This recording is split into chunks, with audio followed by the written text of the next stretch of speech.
Okay, so I'm back after a while here. It's been a while since I brewed. I got a brew day going. Batch number 22. Pretty small batch. It's just something I picked up from my local homebrew store. Not even 12 pounds in grains. I got some American 2-row, Crystal 40, and Carapils. Using some Cryo hops again. Couple ounces of Citra, couple ounces of the Citra Cryo hops, an ounce of Cascade, and a Cascade ounce Cryo hops. About an ounce and a half of this is going to be used in my dry hopping. In addition to this, I am calling this my Drone CPA. So recently I've been spending a lot of time studying for my FAA Part 107 drone certification. I just passed that test last week. So I'll start making, I want to start using my drone to make money. And in order to do that, you have to have that certification. So I took about a month and a half or so to study for it and sat for the test last week. Like I said, I passed it. But anyway, so I'm just, as a little celebration to that, I'm calling this my Drone CPA, since it's just a Citra Pale Ale. Anyway, got my water heated up. Got my water getting heated right now, and just waiting for that to get the temp, so strike temp, so I can dump this and get started. Okay, so it's mashing in time. Got my temp up. I like bring my mash into 165 once it hits it. Put in my grains, drop it back down to 154 for my mashing. It's a very small grain build, not even 11 pounds. I only started out with 5 gallons of water. We'll go from there, see what I need to add. Once my mash is done and I start boil. So let's get all this in here. Mixed up, you know that good thing. Get the soup going. Make sure there's no balls. There's no dough balls. Shouldn't be with something this small, obviously.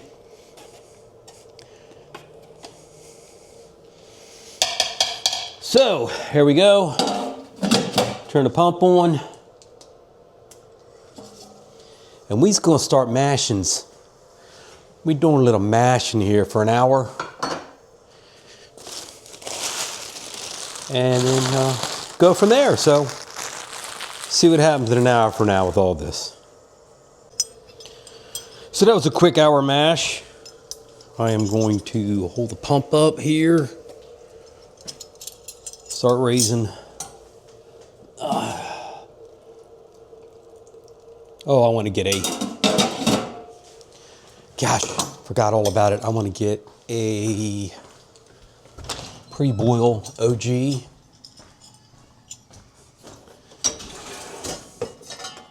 Hate when I forget something.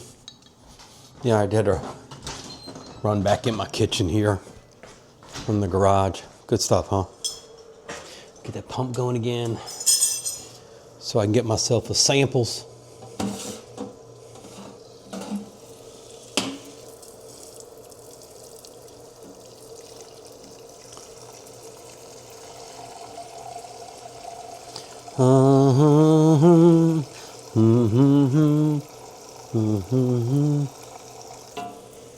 Alright, set that aside. Stop the pump again.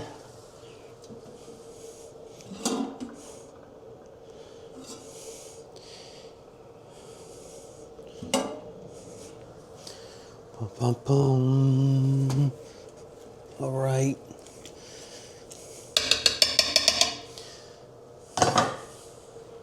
Pull up this basket.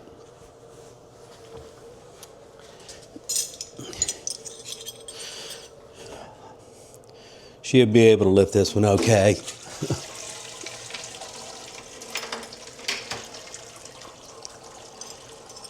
I have yet to drop one of these in. I've seen people do it. Thankfully, I've yet to drop one in. Not that's a big deal, right? They're stainless. So let me go ahead and let this drain. Raise up my temperature to get it to boiling.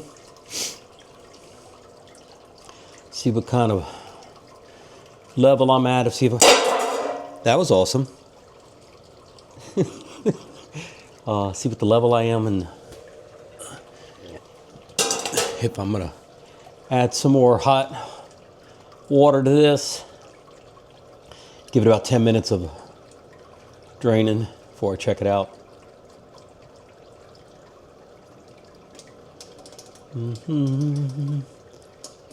All right, let me go get my OG pre-boil reading.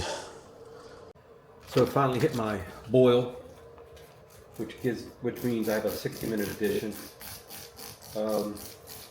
Also, I always do. I did a mash out at 170 for 10 minutes. I always do that. I forgot to talk about that last time. And my pre-boil gravity reading was 1.042. And this is not going to be a real high alcohol beer. Not with this little bit of, the amount of grains I've used. But so an ounce of Citra, and that's the brand I use for what it's worth. Start my 60 minutes. Come back in, I think, 15 for another edition. Keep this covered a little bit, and I'll be back.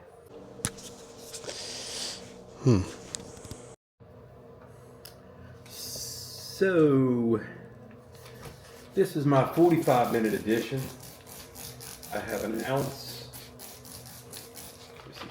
of Cascade and an ounce of Citra, same brand. Yakima Chief. Everything. There you go. Yakima Chief. Yakima.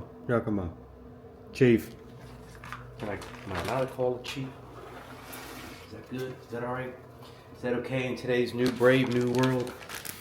I can say Chief. Anyway, it's my 45-minute edition, and now I'm good until 10 minutes left when I do my nutrient and my Warflock tablet. So let's rock and roll till then. So I'm 10 minutes out from finishing my boil. I like to add the little Warflock tablet. Come out. There we go. And again, I'll do a little yeast nutrient here. Again, these are just things I've always done. I like doing, right? Keep a habit. Hopefully this will help out my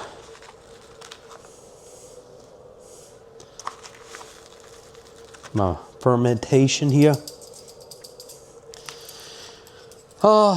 In about 10 more minutes, I'm at flame out. And I will put together my last edition at flame out and get rocking and rolling with cooling this thing down. Righty.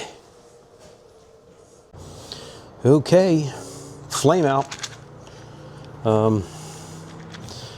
Adding a ½ ounce the Cascade Cryo hops and an ounce of the Citra Cryo hops. I'll do a little whirlpool action on this.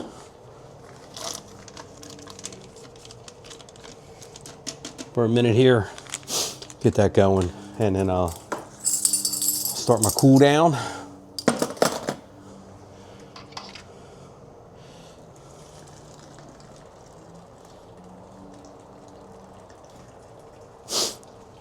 So I'm just trying to get this out of the way. Hopefully it'll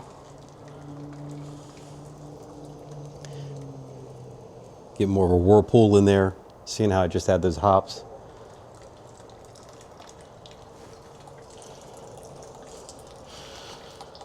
I don't know if that's the right thing to do, but I'm doing it.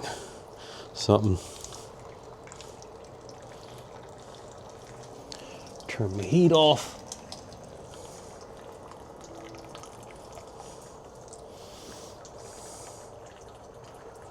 I love, again, I say it all the time, I love that counterflow chiller.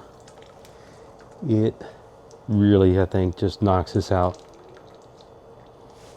when it comes to cooling down.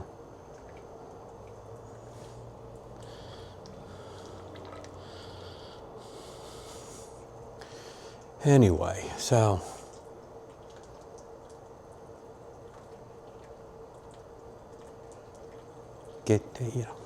I'm just standing here looking out my garage. Nice boring video, right? Just contemplating things that have gone on today. But I just love my brew days. I don't do this. I say it all the time. I know people probably get tired of hearing it. I just don't do this enough. Oh, okay, so give me a couple minutes on that, and then I will cool this down. Okay, why I absolutely love that chiller. I can't think of the name of it. Anyway, the reverse chiller air. Why I love it, because within 15 minutes, and I get it, the groundwater this time of year is cold, but within 15 minutes, you know, I'm down to 70.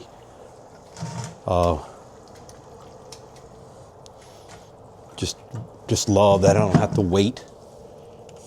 I don't know. I was never big on the plate chiller. It always seemed to give me fits, problems. Immersion chillers, I don't know. Just something that I didn't like.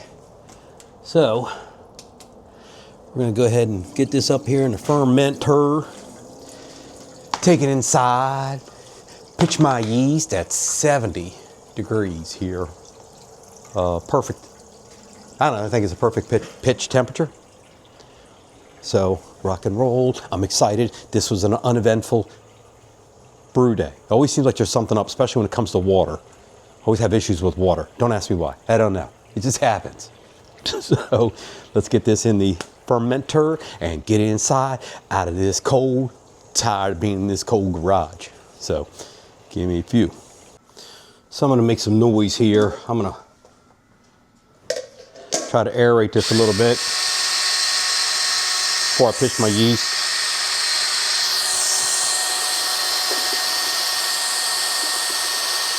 Try to keep the dogs from coming over here, wondering what I'm doing.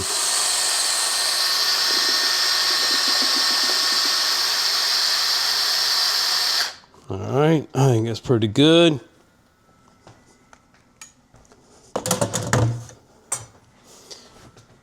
Let me show you my yeast I got going on over here. That's I always do the yeast starter this way. It's been going for 2 days like that. And stop it.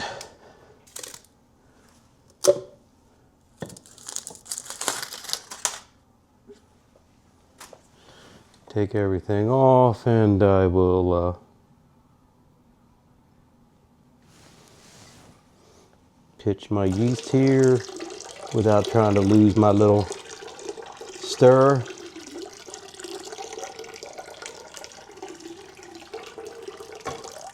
A little stir bar in there.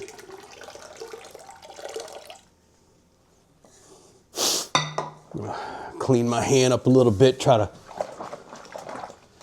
catch that.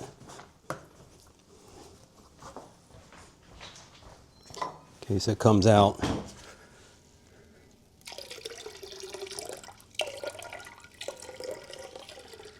I used to have two of them, and I always stuck the other one on the glass to help hold it in place, but got moved. Don't know what happened to it, so.